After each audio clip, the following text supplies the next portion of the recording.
12 లక్షల కోట్ల రూపాయల పైగా వాళ్ళ నరేంద్ర మోడీ ప్రభుత్వం తెలంగాణ రాష్ట్ర అభివృద్ధి కోసం సంక్షేమ పథకాల కోసం ఖర్చు పెట్టిందనే విషయాన్ని మనం గుర్తుంచుకోవాల్సిన అవసరం ఉంది.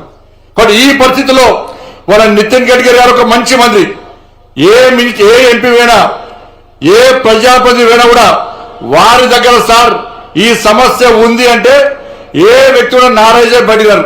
ఇప్పుడు వెంకటరెడ్డి గారు అదే చెప్తున్నారు. నేను చాలా సార్లు విన్నా నితిన్ గడ్కరీ గారు కలిస్తే తప్పకుండా కలిసి చేద్దామని తెలంగాణ రాష్ట్రాన్ని అభివృద్ధి చేసుకోవాలని చెప్పి సానుకూల దృక్పథంతో మాకు సహకరించే ప్రయత్నం చేస్తున్నా చెప్పి ఇప్పుడు కోమటిరెడ్డి వెంకటరెడ్డి గారు ఏడికనే ఎవరైనా పనిచేస్తారు. బోలా మనిషి అన్న కోమటిరెడ్డి వెంకటరెడ్డి అన్న ఈ లోపల ఏముండదు, కుల్లా మనిషి కోమటిరెడ్డి వెంకటరెడ్డి గారు. ఏ మంత్రి అయినా మంత్రిని సంధానించి పనిచేసుకొస్తాడు. నేను మళ్ళీ చెప్తున్నా, ఇలా ఇద్దరు మంత్రులు ఉన్నారు, గౌరవ మంత్రి వర్యులు మా కోమటిరెడ్డి వెంకటరెడ్డి గారు ఉన్నారు, మా అక్క సీతక్క గారు ఉన్నారు. ఇద్దరు ముఖ్యమైన మంత్రులు ఇక్కడ ఈ తెలంగాణ రాష్ట్రంలో కాంగ్రెస్ పార్టీ ప్రభుత్వంలో. గత ప్రభుత్వము నరేంద్ర మోడీ గారు తిట్టడం, భారతీయ జనతా పార్టీని విమర్శించడం, కేంద్ర ప్రభుత్వాన్ని అప్రదిష్టపాలు చేయడం వలన తెలంగాణ రాష్ట్రం ఏ విధంగా ఇబ్బంది పడ్డదో, తెలంగాణ రాష్ట్ర అభివృద్ధికి ఏ విధంగా వెనుకకు పోయిందో ఒక్కసారి మనం ఆలోచించాల్సిన అవసరం ఉంది.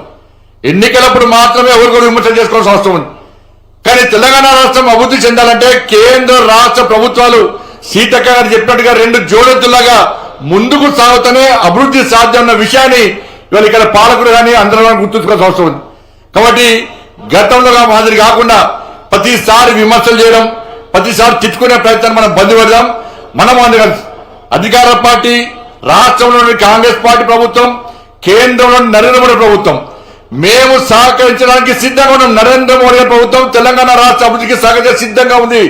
అనేక సందర్భాల్లో నరేంద్ర మోడీ ఎన్నికల వరకు మాత్రమే రాజకీయాలు, ఎన్నికల తర్వాత అన్ని రాష్ట్రాలు అభివృద్ధి చెందనే ఒక శక్తివంతమైన భారతదేశ నిర్మాణం సాధ్యమవుతుంది. తల్లి భారత మాతను విశ్వగురుస్థానంలో ప్రతిష్ఠించాలి.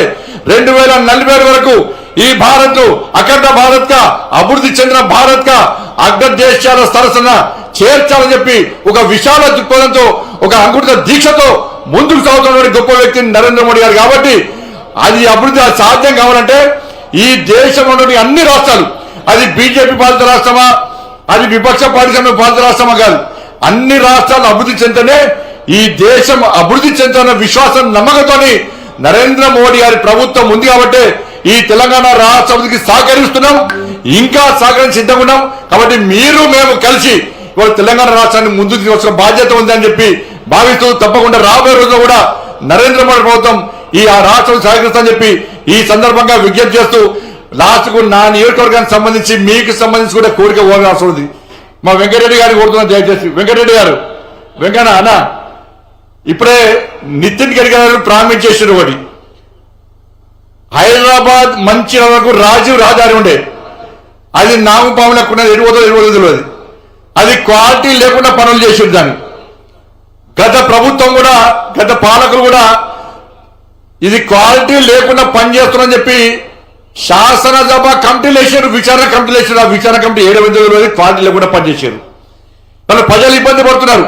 ఇవాళ కేంద్ర ప్రభుత్వము అన్ని జిల్లా కేంద్రాలతో రాష్ట్ర రాజధాని హైదరాబాద్ కు కనెక్టివిటీ ఉండాలని చెప్పి 32 జిల్లాలతో జాతీయ రహదారులతో